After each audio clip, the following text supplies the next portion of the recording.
Okay, I now want to return to the US. It might only be Donald Trump's second day in office, but already shockwaves through the establishment. Plenty to cover. So joining me now, foreign editor at The Australian, Greg Sheridan. Greg, welcome. This is sort of like grand final week for you in US politics. You've got an Australian election coming up. You've got it all going on. You've written today in your paper, The Australian, Trump is bigger, he's bolder, he's brassier than ever before. You say he's speaking for the plain American and for the sometimes forgotten majority, that he's an action man, impatient to get going. So I say to you, I think that's what the world needs right now, isn't it? Well, Peter, great to be with you. I think that is right. You know, Trump is always going to be a mixed grill. There are going to be some gargoyles in his circle. There are going to be some weird things he says and some weird things he does. But listening to his many speeches on Inauguration Day, first of all, what a contrast to Joe Biden, who could barely walk onto a stage, couldn't read the teleprompter properly.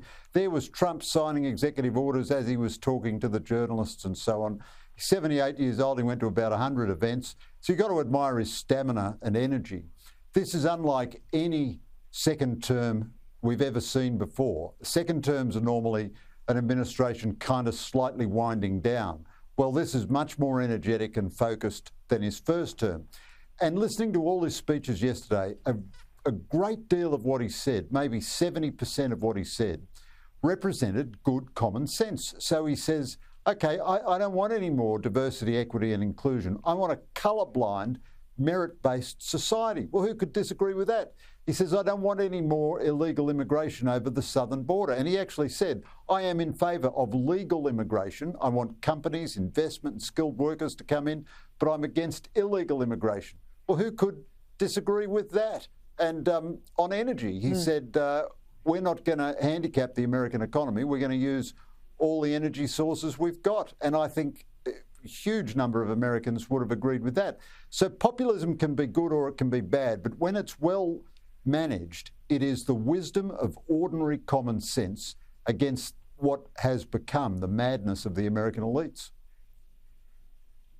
All right, just on energy, drill baby drill, he couldn't have been clearer with his intent. He couldn't have been more consistent throughout his campaign. He's already pulled the US out of the Paris Agreement. That was one of his early executive orders.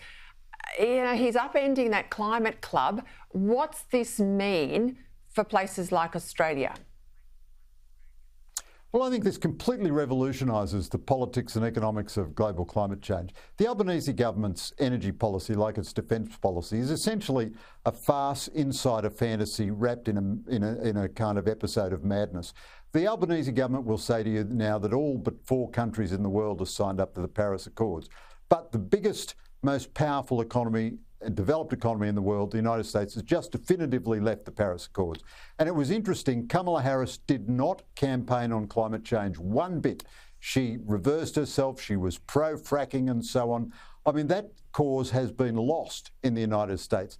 Now then, the other big emitters are not developed countries. They are China and India and Indonesia. These are the big emitters and the growing emitters. Now, technically, they are part of the Paris Accord, but the Paris Accord imposes no obligations on them, and they are all using every energy source they've got. China is building coal-fired power stations at a rate of knots. India is burning more coal than ever before. So is Indonesia, so is the Philippines, so is Bangladesh. So the whole world, the only bit of the world that is going into the climate madness really is Western Europe and previously the United States, Canada, Australia, New Zealand, and 1 or 2 East Asian, maybe kind of Japan halfway. And the story is all the European governments have been falling because of high inflation and energy costs. I mean, climate change energy action has done more damage to the German auto industry than the Royal Air Force ever imagined doing in World War II. And as a result, the German government has fallen apart. So this, I think, is a complete revolutionary change. Now, you're not going to hear this on the ABC, you're not going to read it in the Sydney Morning Herald or the Age, but this is a reality which the Albanese government is trying to deny. And Trump, he is changing the reality. Well, that's nice. The Prime Minister on climate change is a denier. Hey, defence too. He's made it unambiguously clear he wants other nations to lift their spending, pull their weight. Australia too. It's had an early response from President Macron. He's telling the other NATO members they've got to up their spending. How's that going to play out here? And also, how's he going to respond, particularly to China? Well, Australia has really been pursuing the bludgers option in defence for a long time, for a very long time. We send tiny numbers of very specialised forces into American operations like the SAS in Afghanistan, and we proclaim loudly our commitment to the alliance. Meanwhile, we do nothing of consequence for our own defence.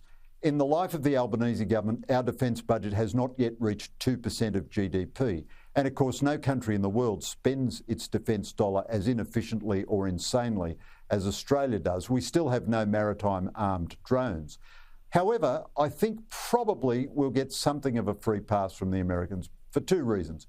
One is, the one thing we offer is our geography. So the only sort of sensible defence policy the Albanese government has pursued has been to entice American forces into Northern Australia. That's the old Australian syndrome. We're not going to defend ourselves. We hope the Americans will defend us. Psychologically, we're the Afghan government, you know, before the fall of Kabul. And the second reason, so that's one reason the Americans give us a free pass. The second reason is that we do everything we can politically to support the alliance and to say how much we love the alliance and everything. And that the Americans think that has a marginal benefit in signalling to Beijing and other players that it can still mobilise alliances. And just very quickly, how is Trump going to respond to China? Actually, we really don't know. He's very, very tough-minded, but his cabinet consists of people with very contradictory views on China. Marco Rubio is a real hawk. The Treasury Secretary is a guy who wants to do conventional multilateral stuff with China. Trump threatened tariffs on China, but he's not imposing them yet. He wants to make a visit there. He's going to save TikTok. I think all that's a little bit strange in a way. I wish he had just let the ban on TikTok go forward. Trump is a deal maker. So as I say, he's a mixed grill. He's good and bad. He's not going to allow China to humiliate America, and he's not going to let China have a free pass, and he is going to compete on artificial intelligence and everything else.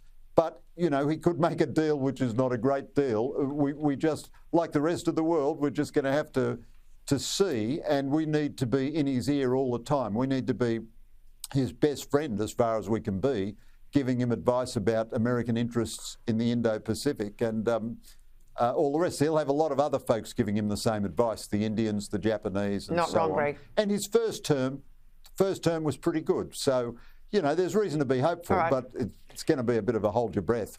It'll be a wild ride. It'll be a wild ride. And as of Monday, it's no longer politics as usual, at least for the next 4 years. Thanks, Greg. Thank you.